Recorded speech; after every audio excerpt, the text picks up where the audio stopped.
one of the points I was making was that we all been in positions where we were the leaders or whatever, and so we really weren't looking for instruction. It's not our bet, wasn't what we're used to for all these years. So, for example, one guy ran Highwoods Properties in Virginia, which was a publicly traded real estate investment trust. So he was a very accomplished real estate developer. Another guy was a preeminent land use attorney in Virginia.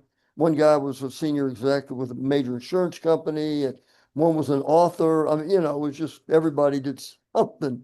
And so anyway, yeah, no, we were not in education. We were all in different walks of life. How did you land? So, I was amused because you said really none of you had background in wine or wineries. How did you land on that as an idea to bring everybody together? It was kind of amazing. One of the guys, the guy that ran the real estate investment trust in Virginia, and he'd been a client of mine I was a lawyer, and he'd been a client of mine for, I don't know, 25 years. And we not only had an attorney-client relationship, but over time we began to do different development deals or be involved in development deals in different parts of Richmond. And so it just was a coincidence that he was leaving that real estate investment trust, but at the same time I was leaving my law firm in 2014-ish. So we were looking for a project is the point, Paul. And so we were way down the path with about a year's worth of work on developing a rather sizable office building in downtown Richmond. And then the president for VCU Health, the president of VCU pulled the plug when somebody said racism, or something. You're building on historic, whatever. So there we were with this investment of time and needing a project to keep ourselves busy. So I had built a home at Wintergreen Mountain out this way, just for a second home many years earlier. So we were my wife and I were getting acquainted with the experience of wine tasting and got to meet the owners and the winemakers and all that, and just got curious about it, started talking about it, started looking at property, and but still not dreaming of making wine, because we knew nothing about it. What we were looking for was a place to grow some grapes, because everybody in the Monticello ABA that we met, the owners, the winemakers, whatever, were saying back is more acreage under vine. We need more quality fruit to raise our game.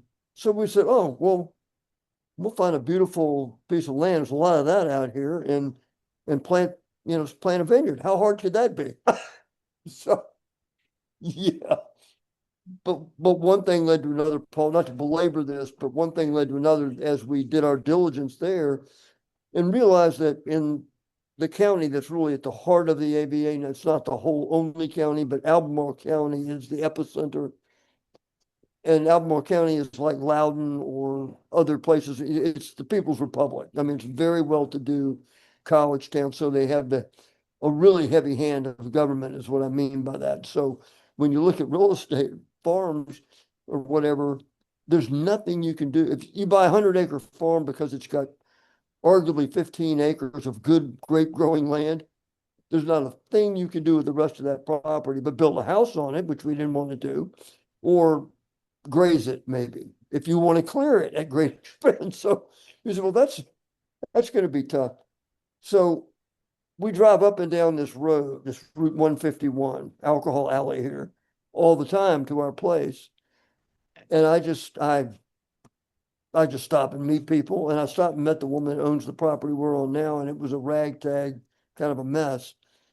But it had a barn and it had this farmer's market on it and her house. And it's right on 151. I mean, we're literally 151, our driveway, which is 150 feet. My point there, Paul, is it was a retail location. And more important, one of the consultants we were working with, who was a brother of a friend, who's sort of a godfather of Virginia winemaking, is a guy named Chris Hill. And as I've been talking to Chris about one thing, vineyard or whatever, I mentioned this property to him and he said, well, Stan, it's very small, but I've always coveted that particular piece of real estate for the wine industry because that hill is a perfect vineyard site. It's southeast facing. It's got great altitude, relative elevation, air drainage possibilities.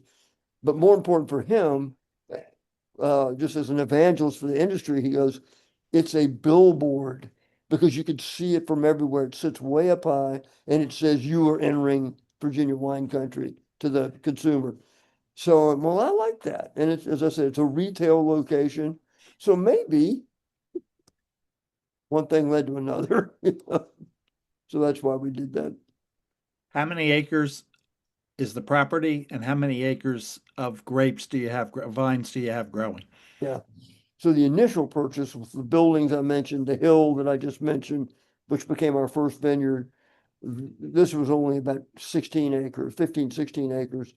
That vineyard was only less than 5 acres. So we planted 4 blocks of roughly an acre. Um, and then several years later, we leased the vineyard of another winery down near Lovingston, Virginia, which is about 25 minutes south of here. They just sort of given up because they opened up and had a tasting room, but they're so remote, Paul, that they had no foot traffic. And they just wanted to stop writing checks for taxes and whatever. And so we took over that vineyard. I had this great vineyard man, and he rehabilitated that vineyard really in one season, made it into a good producing vineyard. So that added almost about 7 acres. In 21, we bought the property immediately adjacent to us to the north. And we have more we could plant, but that added about another 7 acres, six acres. And we put in all Cab Franc, Albarino, and Merlot. And that is the property that is producing this killer Cabernet Franc. And the Albarino was gold, gold, gold too. So it's a very special vineyard site right here next to me. So we have about 16, 17 acres under vine now, total.